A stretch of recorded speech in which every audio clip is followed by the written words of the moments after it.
जय जय श्री राधे राधे राधे। आप सभी देशवासियों को जय श्री राम।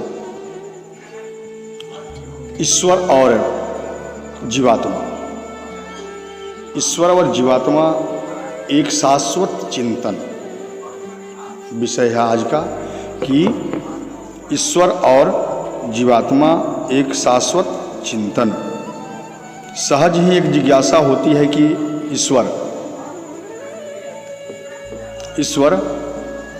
जीवात्मा है या भी नहीं। ईश्वर है तो दिखाई क्यों नहीं देता, उसको कैसे जान सकते हैं? इसका उत्तर तो ज्ञानी लोग जो ईश्वर को यथार्थ रूप में जानते हैं यही देते हैं कि ईश्वर अभौतिक व अत्यंत सूक्ष्म व सर्वाति सूक्ष्म होने से हमारी आँख व चक्षु आदि इंद्रियों से दिखाई नहीं देता। सभी मनुष्यों व प्राणियों के शरीरों में एक जीवात्मा होती है। अन्य मत के लोग जीवात्मा को शूल या रूह कहते हैं, परंतु इसको वेदों के ज्ञानियों के अतिरिक्त अन्य मनुष्य यथार्थ रूप में जानते नहीं हैं।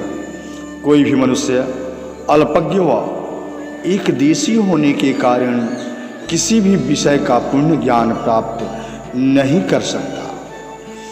उसे अपने से अधिक ज्ञानियों की आवश्यकता होती है।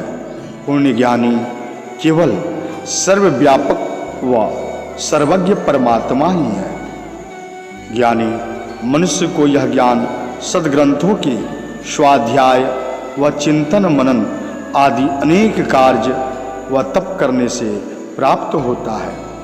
पूर्णतया सत्य है कि ईश्वर और जीवात्मा का यथार्थ ज्ञान केवल वेदों व वैदिक साहित्य के अध्ययन, चिंतन, मनन व ध्यान, उपासना आदि साधनाओं से प्राप्त किया जा सकता है। संसार में जहाँ व जिस मत संप्रदाय में ईश्वर व जीवात्मा के स्वरूप का जितना भी ज्ञान है वह सब सुदूर अतीत काल में वेदों से ही पहुँचा। अतः सद्ज्ञान की प्राप्ति केवल वेदों के अध्ययन व उसके विद्वानों की संगति से ही हो सकती है। और साथ ही साथ हमें सत्कर्म आदि अनिवार्य रूप से करना होगा। ईश्वर सर्वज्ञ और सर्वव्यापक है और जीवात्मा अल्पज्ञ, एक देशी व अससीम यह जीव अणु परिणाम वाला है। ईश्वर व जीव अत्यंत सूक्ष्म होने के कारण आँखों से दिखाई नहीं देते हैं। किसी भी वस्तु को उसके गुणों व लक्षणों को देखकर वह अनुभव कर ही जाना जाता है। इसी प्रकार से उस वस्तु का होना भी विज्ञान द्वारा सिद्ध माना जाता है। ईश्वर की सिद्धि होती है। इनका बनाने वाला व आस्तिक में लाने वाला केवल व केवल एक वह जो है सो मात्र ईश्वर ही है। इसी प्रकार मनुष्यों व सभी प्राणियों के शरीरों को चलाने वाला एक जीवात्मा होता है, जो कि अनात्म व अचेतन शरीर से पूर्णतया पृथक एकात्म चेतन व पदार्थ तत्व है।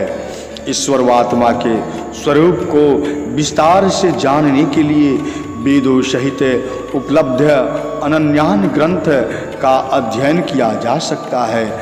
यहाँ इनका विशद यथार्थ वर्णन सुलभ हो जाता है, जिसे पढ़कर व जानकर पूर्ण संतोष जिज्ञासु व अध्येता का होता है। संक्षेप में इतना ही है कि ईश्वर सच्चिदानंद स्वरूप है, अनादि, अनुप, अविनाशी, असीम, कर्मानुसार सुख, जन्म, मरण व दुखों का भोक्ता है। कर्म करने में स्वतंत्र का प्रभार होता है, भोग करने में व्यवस्था की परातंत्र होती है। इसलिए मैं आप सबों से निवेदन करूंगा कि आप सभी भक्ति मार्ग को अपना करके प्रभु की भक्ति में जा करके और अपना जीवन धन्य बनावे। इसी के साथ राधे राधे, जय जय श्री राधे।